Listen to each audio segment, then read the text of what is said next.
Yesterday I talked a bit about our tendency to imagine the happenings in our life as though we were the protagonists, and a lot of you mentioned that that idea sounded somewhat familiar. Now, of course, I knew that none of what I was saying was necessarily original, and I'm sure that there were existing formulas and theories about how we tend to do this. But then one of you mentioned Vsauce, and immediately sprang to mind this image of Michael talking to the camera mentioning hero fallacy or protagonist bias or some word like that, and I can't figure out where it is, but I remember it very vividly now. But it got me thinking about the way that we package information, because at the time I had no idea that this was something I was making reference to. It could just have easily come from something like Thinking Fast and Slow by Daniel Kahneman, which I'm currently reading, or other books, or maybe something off of Idea Channel, I don't know. Books are a wonderful example of information packaging because they allow you to collect a whole bunch of ideas and put them in a single document which has a single or occasionally multiple sources. But our brains tend to handle information in a very different way. For example, Daniel Kahneman's book talks about two systems of thinking, the fast system and the slow system. The fast system is the one that lets you recognize that I have a face,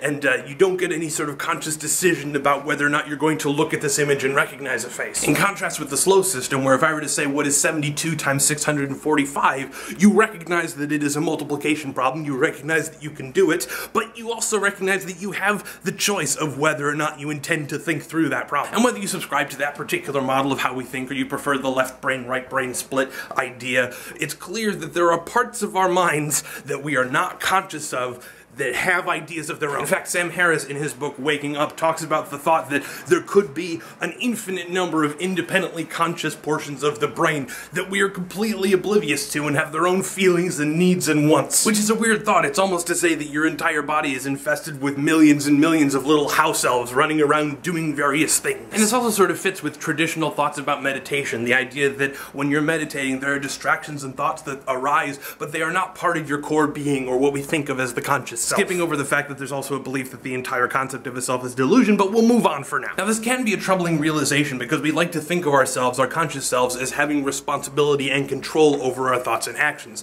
But I think, given the amount of information that seems to go opposite of that, we're licensed to say maybe that's not the case. And perhaps, like with the Nopes, the ability to identify abstract metaphorical concepts that have some sort of impact on our thoughts and actions is not just a hallmark of schizophrenia, but may actually be quite practical. One of the things that humans do really, really well is ascribe agency to things where no agency exists. If our phone dies, our phone is being a jerk, or if your computer loses your file, it's being vindictive. And while this is not, to be clear, empirically correct, the ability to think of systems as having their own agency makes it easier to interact with complexity. So I'm going to give us permission to use these metaphorical constructs, whether it's Daniel Kahneman's systems or Ze Frank's monsters. Giving parts of our unconscious names and personalities may be a little bit crazy, but it also may be the only way to really stay sane.